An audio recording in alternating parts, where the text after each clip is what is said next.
Hey gamers, Oxyunin here.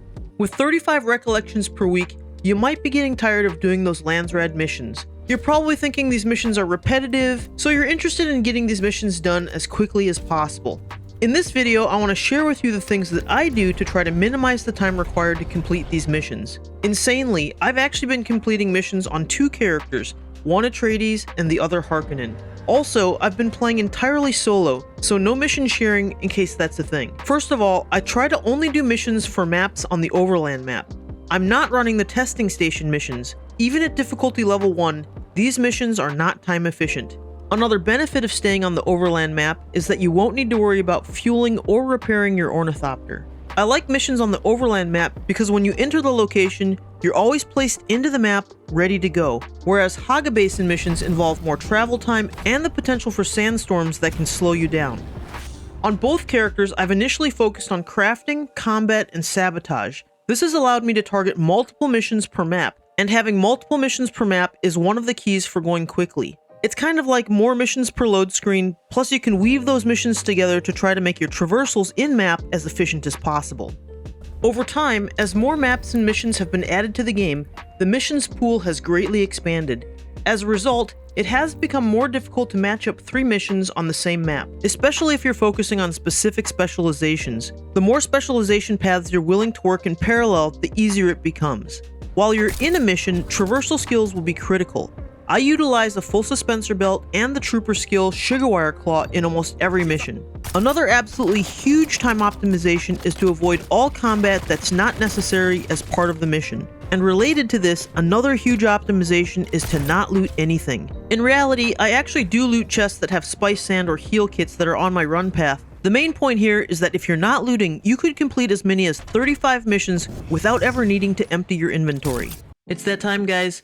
Please help support the channel by subscribing. You can also leave a like or comment, which really does help with the algorithm. And if you happen to be interested in live gameplay, I do stream weekly on Twitch, and I really do appreciate your support. Thank you so much, guys. Probably the biggest game changer for me in terms of time optimization is selecting new missions before leaving the current map.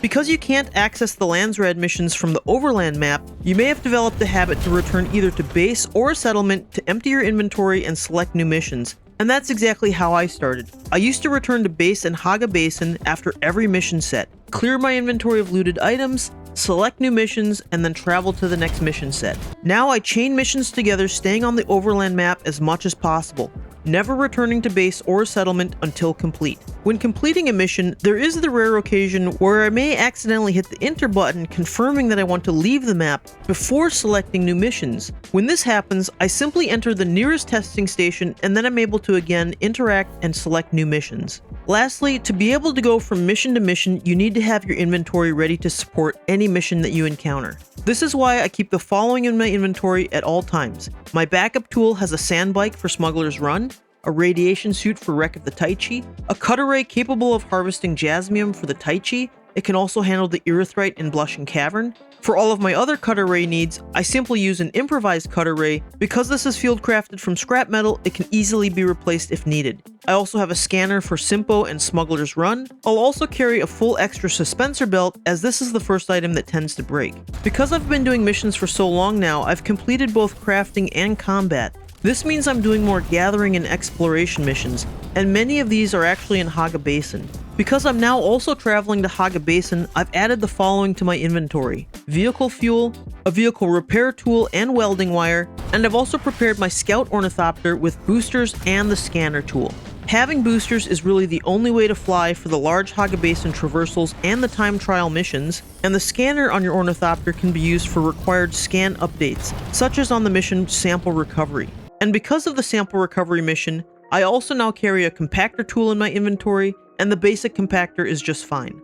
Even with Haga Basin now in the mix, I generally only travel there if I have 3 to 5 missions in the mission pool that I can complete back to back. And of course, just like any of the overland maps, even within Haga Basin, you can be wise about the mission order to make your Haga Basin traversals as efficient as possible. Keep in mind that a number of the Haga Basin missions require you to leave the area as the final mission step. Simply exiting Haga Basin to the overland map does not complete this step. You will want to consider this when planning your flight path. And again, just like on the overland map, Before you leave Haga Basin, select new missions that you'll undertake as you return to the overland map. And that's about it. Good luck with your missions, thanks for watching, and thank you for your support. Until next time.